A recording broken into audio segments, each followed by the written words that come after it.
Today I'm going to be going through some feedback for the handing component for your most recent assessment task. Now, the reason I'm doing this and putting in this format is that you can watch this in your own time while going through the PDF that I'll have emailed you, just to clarify any questions you may have when looking at feedback I've given you throughout your response and even at the end with my comment. So we'll go through the question, I'll unpack the question, looking at how you could make a plan around that and maybe what are some things you should have included, and if you did include those, then good job. I'll also analyse the marking criteria that was used and then show you a sample response, a student sample response that was in the A range. So if we have a look at the question, evaluate the success of the major reforms in undertaking imperialism in Asia. You can see with the colour coding that there's three areas to the question. The first being evaluate, which is the directional term. And by looking at the text box underneath, we know that evaluate means to make a judgment based on criteria or to determine the value of something. Now for this question, you needed to firstly make a judgment on the success of the major reforms. And then secondly, base that judgment on a criteria. Not the marking criteria, but a criteria that you set in your essay. And this being how successful the major reforms were in supporting Japan to undertake imperialism in Asia. If we move to the next part of the question, the success of the major reforms. That just means what reforms are you actually going to talk about and how successful were they? Okay, so in your response you could have had economic, political, military, educational expansions. They're not all the reforms that you could have used. There's a whole range. And the reason why I haven't included them all is that there's no stock standard answer, there's no correct thing you should include. Ideally, your essay is one where you outline the reforms, identify the reforms that you think are the most successful, and you tell me why.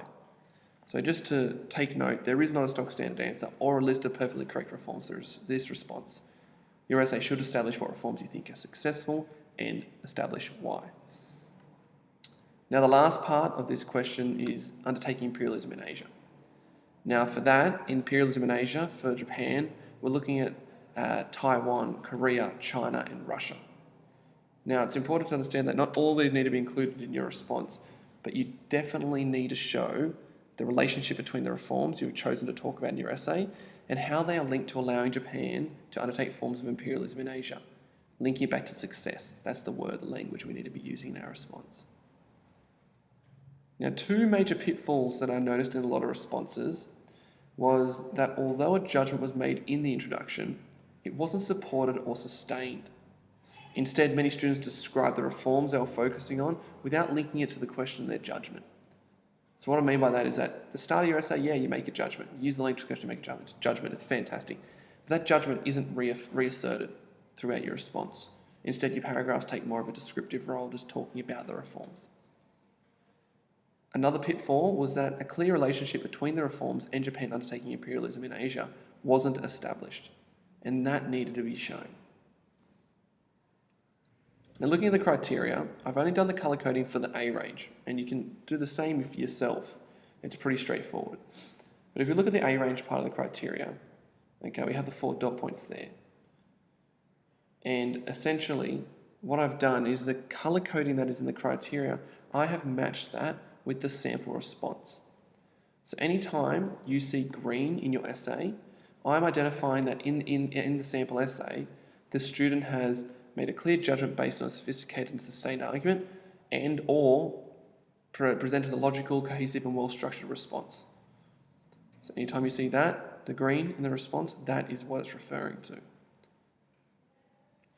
In addition to that, anytime you see red, clear identification of relevant key features. If you see red in the response, I am identifying that this is where the student, whose sample this is, has made it clear what reforms. They're identifying the key features the relevant key features they're talking about.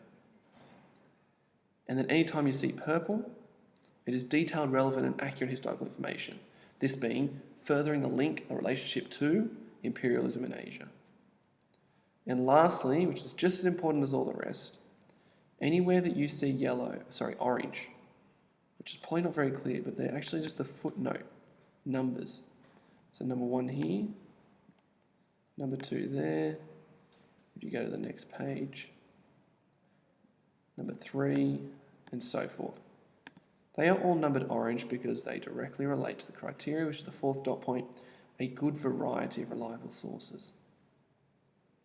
Now, I'm not going to read through the sample response, but what I'd like you to do now is that you all have been emailed this document that I have here on the screen, and I would like you to read through that in your own time, looking at what's been color-coded, looking back at the criteria and sort of getting an idea of how they've done that, how they have written an A range response.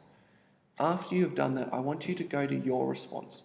Read through the comments I've written throughout your response and the feedback at the end. And I want you to really identify some clear things that you could have done differently to have gotten a better mark, just so you're clear on where you need to improve. Now, I want to make it abundantly clear to you that these Year 11 tasks are the most important thing for you to learn from any mistakes and get constructive criticism so that you can improve for Year 12. So if there are any comments regarding this hand-in part of your assessment task that you don't understand, or you'd like to clarify anything, please feel free to come see me or email me, and I'll be happy to sit down and go through it with you. Anyway, I hope you found this helpful, and all the best with the next topic.